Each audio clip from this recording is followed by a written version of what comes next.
നമസ്കാരം. നമസ്തേ. മുസ്ലിം തീവ്രവാദ സംഘടനകളുമായിട്ട് CPM കൂട്ടുകൂടുന്നതുമായി ബന്ധപ്പെട്ട ചർച്ച കേരളത്തിൽ വ്യാപകമായി കൊണ്ടിരിക്കുകയാണ്. SDPIയുടെ ബന്ധം കൃത്യമായി തന്നെ മറനീക്കി പുറത്തു വന്നിരിക്കുകയാണ്. നേരത്തെ VD സതീശൻ SDPI ബന്ധത്തെ ശക്തമായി എതിർത്തു എന്ന് പറഞ്ഞുകൊണ്ടുള്ള വാർത്ത അവർ തന്നെ SDPIക്കാർ തന്നെ പറഞ്ഞിരിക്കുകയാണ്. എന്നാൽ പിണറായി വിജയൻ അങ്ങനെയല്ല എന്നും പറഞ്ഞിരിക്കുകയാണ്. എന്താണ് യഥാർത്ഥത്തിൽ കേരളത്തിൽ നടക്കുന്നത്? പോപ്പുലർ ഫ്രണ്ടുമായിട്ടുള്ള SDPയുമായിട്ടുള്ള ഇത്തരം ബന്ധങ്ങൾ CPMന് LDFന് ഗുണകരമായി തീരുമോ? തെക്കൻ കേരളത്തിൽ വ്യാപകമായിട്ട് SDPIയുടെ പിന്തുണ CPIM തേടിയിരിക്കുന്നു എന്നുള്ള വാർത്തകൾ ആദ്യം പുറത്തു വന്നപ്പോൾ CPMന്റെ നേതൃത്വം ഒരു പ്രതിരോധത്തിലാവുകയും അവരതൊന്ന് നിഷേധിക്കാൻ ശ്രമിക്കുകയും ചെയ്തു.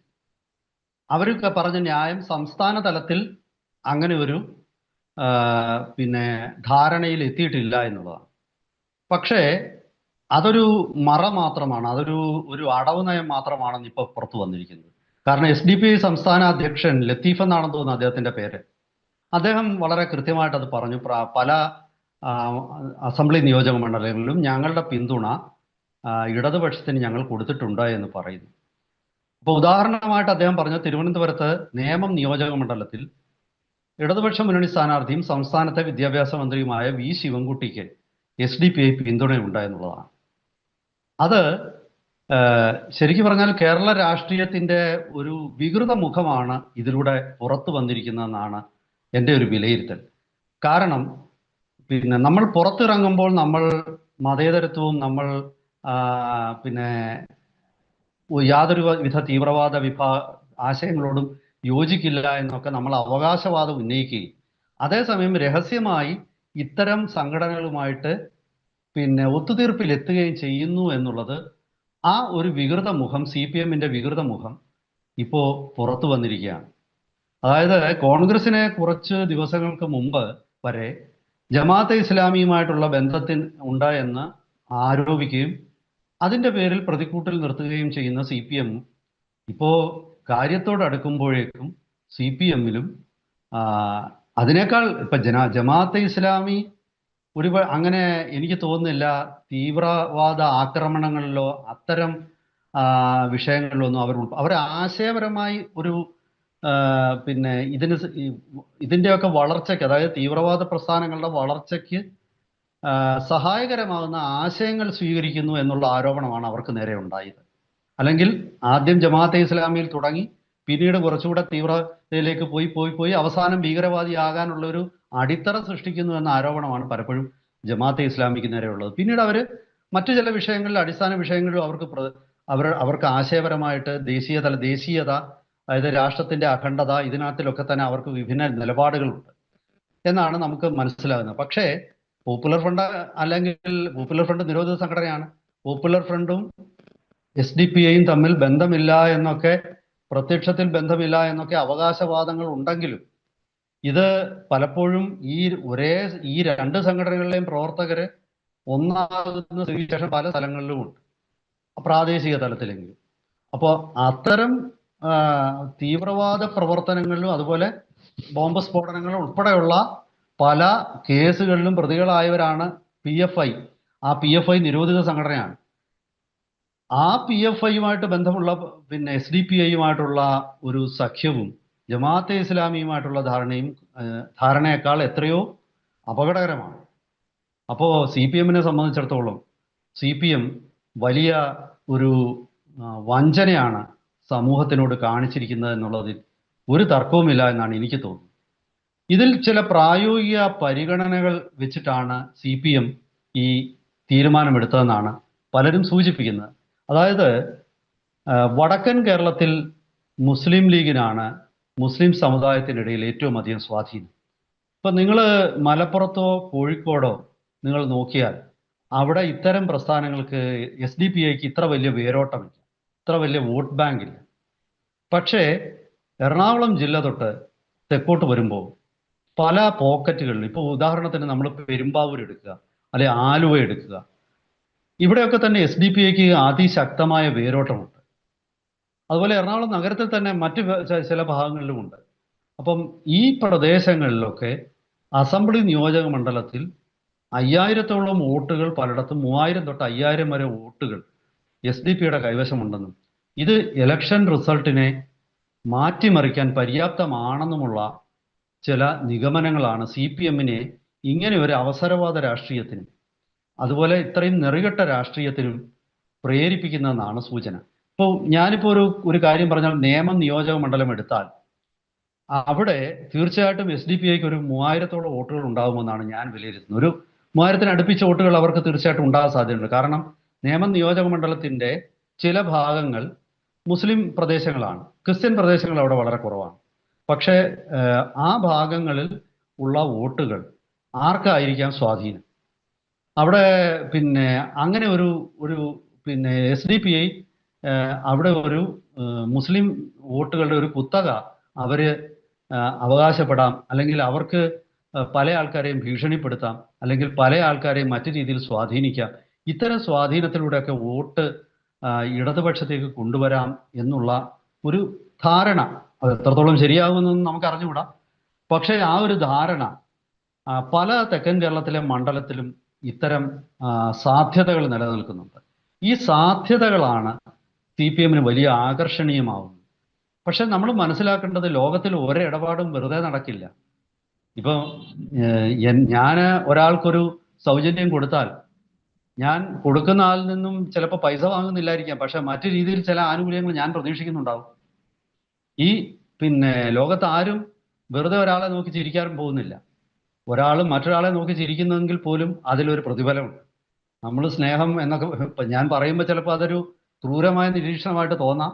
പക്ഷെ ജീവിതത്തിൽ പോലും യാഥാർത്ഥ്യം അങ്ങനെ തന്നെയാണ്. കാര്യം എല്ലാത്തിനും ഒരു വിലയുണ്ട്. ആ വില കൊടുക്കുകയും ആ വില വാങ്ങിക്കുകയും ചെയ്യുക എന്നുള്ളതാണ് പലപ്പോഴും വിജയകരമായ അല്ലെങ്കിൽ സമതുലിതമായ ഒരു ജീവിതത്തിന്റെ ഒരു നിലനിൽപ്പിന് ആവശ്യം. ഈ വില കൊടുക്കുകയും വാങ്ങിക്കുകയും ചെയ്യുമ്പോൾ SDP-യുടെ ഈ വോട്ട് വാങ്ങിക്കുമ്പോൾ തിരിച്ച് ഫ്രീ ആയിട്ടൊന്നും അല്ല കിട്ടുന്നത്. അതിന് ചില വാഗ്ദാനങ്ങൾ അവർക്ക് കൊടുത്തിട്ടുണ്ടാവും. എന്തായിരിക്കാം വാഗ്ദാനങ്ങൾ? അത് നിഗൂഢമാണ്. അപ്പൊ ആ വാഗ്ദാനങ്ങൾ സംസ്ഥാനത്തിന്റെ തന്നെ സുരക്ഷയെ ബാധിക്കുന്ന വാഗ്ദാനങ്ങളാണ്.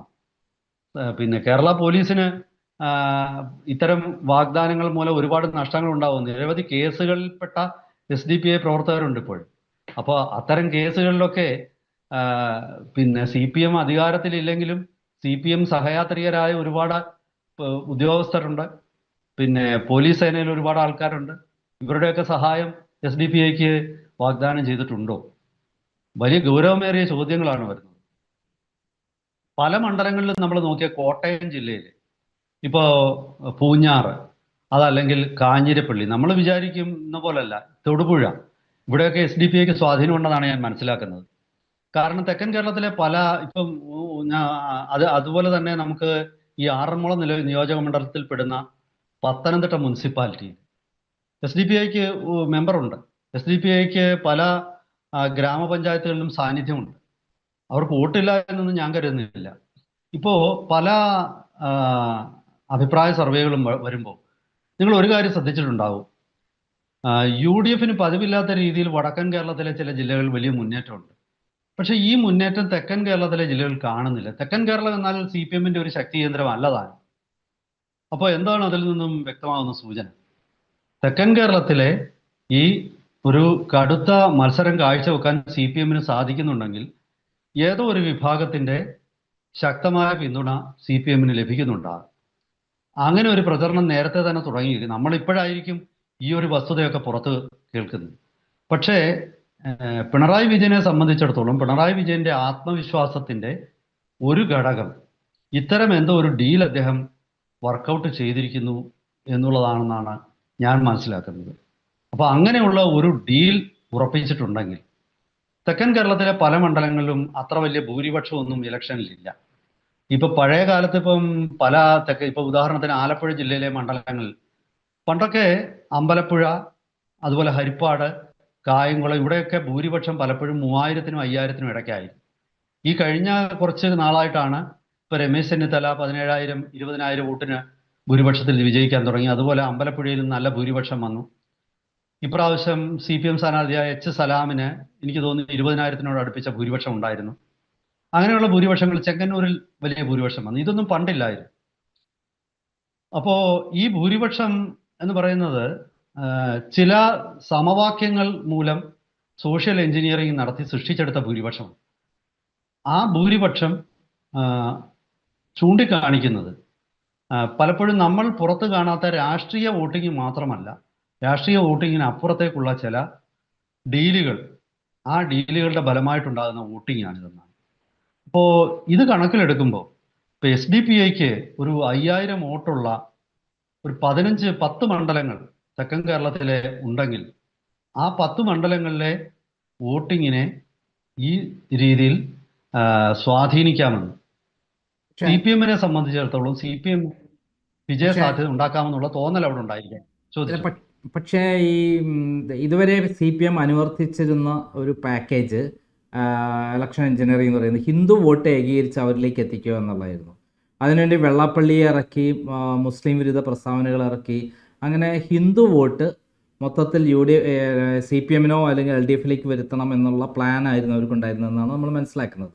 ഇത്തരത്തിൽ പോപ്പുലർ ഫ്രണ്ടായിട്ടുള്ളൊരു ധാരണ പരസ്യമായി വന്നിരിക്കെ ഈ ഹിന്ദു വോട്ടുകൾ തിരിച്ചിട്ട് UDF-ലേക്ക് തന്നെ പോകാനുള്ള സാധ്യതയില്ല, അല്ലെങ്കിൽ BJPക്ക് പോകാനുള്ള സാധ്യതയില്ലേ? അത് നഷ്ടമായി തീരില്ലേ CPM? തീർച്ചയായിട്ടും അതൊരു സാധ്യത തന്നെയാണ്.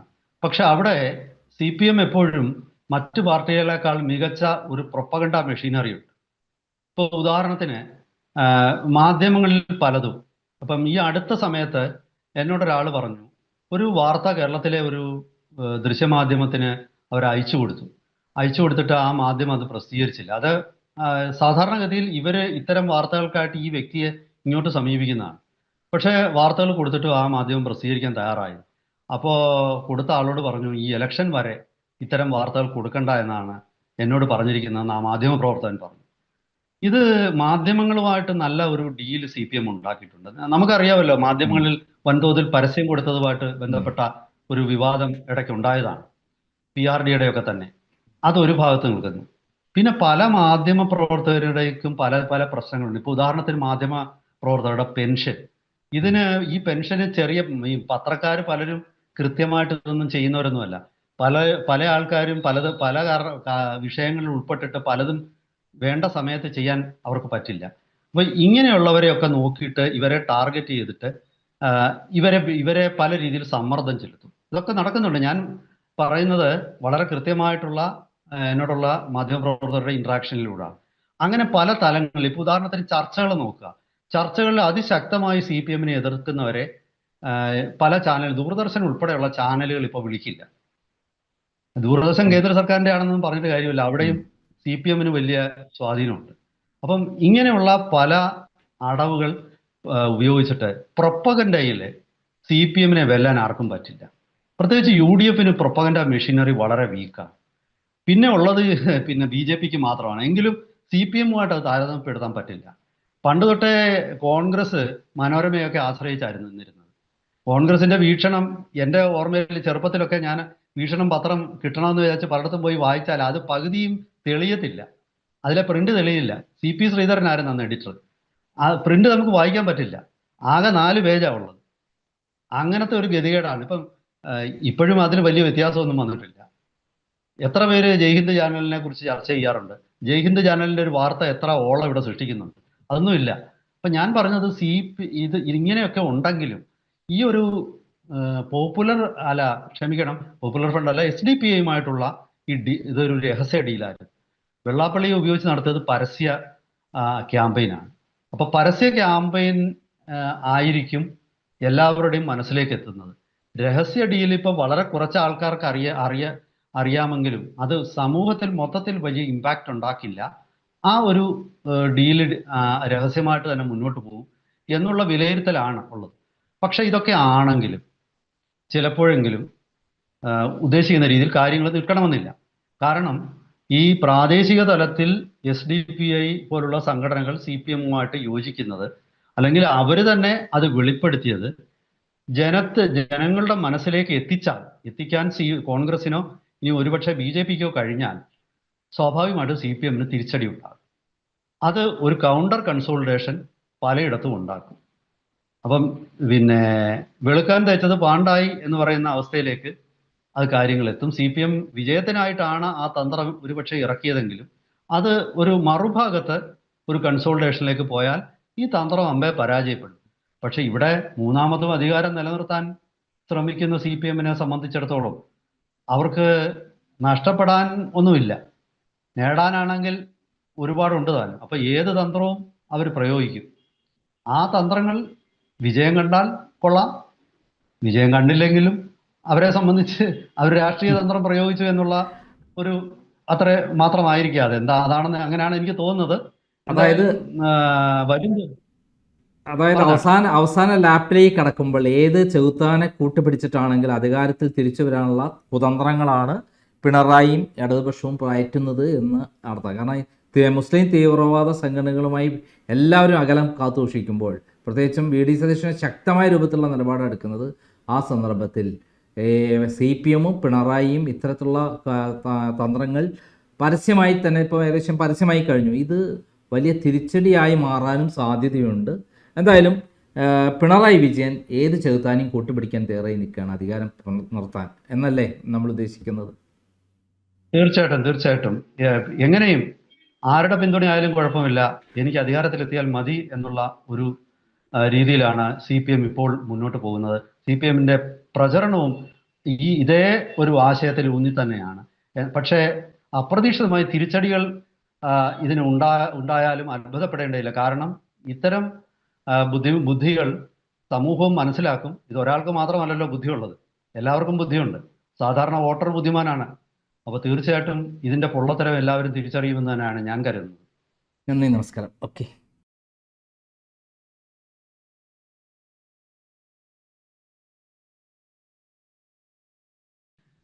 പിന്നെ ഞങ്ങൾ കാരണമാണ് എന്നുള്ള ഒരു അവകാശവാദമൊന്നും ഇനി അമേരിക്കയ്ക്ക് പറ്റുമെന്ന് തോന്നുന്നില്ല. യൂറോപ്യൻ രാജ്യങ്ങൾ പോലും അമേരിക്കയുടെ കൂടെ ഇല്ല.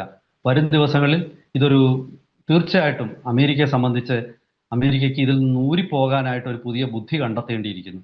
കൂടുതൽ അപ്ഡേറ്റ്സുമായിട്ട് നമുക്ക് വരും ദിവസങ്ങളിൽ പ്രേക്ഷകരെ സമീപിക്കാം. Okay, thank you.